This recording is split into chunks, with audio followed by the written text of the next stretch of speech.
যারা গণঅভ্যুত্থানের সবচেয়ে বেশি সুবিধা নিয়েছে তারাই এখন জুলাই আন্দোলনকে অস্বীকার করছে, এই মন্তব্য করেছেন জামায়াতের ইসলামীর সেক্রেটারি জেনারেল মিয়া গোলাম পরওয়ার। বৃহস্পতিবার সন্ধ্যায় রাজধানীর নয়াপল্টনে এনডিএফ আয়োজিত ইফতার মাহফিলে অংশ নিয়ে এই মন্তব্য করেন গোলাম পরওয়ার। দাবি করেন নির্বাচনে ইঞ্জিনিয়ারিংয়ের মাধ্যমে জয় পেয়েছে ক্ষমতাসীনরা। তার অভিযোগ, ক্ষমতা পেয়েই তাদের আচরণ বদলে গেছে। এই ইফতারে যোগ দেন জুলাই শহীদ পরিবারের সদস্যরাও। এ সময় বিচার নিয়ে শঙ্কা প্রকাশ করেন অনেকে। নতুন রিন গভীর থেকে পরিষ্কার করে কাপড়কে রাখে নতুনের মতো উজ্জ্বল। নতুন রিন অ্যাডভান্সড পাউডার। জুলাই সনদ বাস্তবায়ন না হলে প্রয়োজনে আবারও মাঠে নামার হুঁশিয়ারিও দেন তিনি।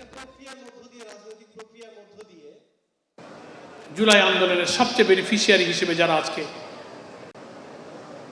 ইলেকশন ইঞ্জিনিয়ারিং এর মধ্য দিয়ে যারা ক্ষমতার মসনদে বসলেন, কিভাবে জাতিকে বিস্মিত করে সেই জুলাই সনদকে অস্বীকার করে জুলাই সনদকে এড়িয়ে চলার মতো একটা সর্বনাশা পথে তারা যাত্রা শুরু করেছে।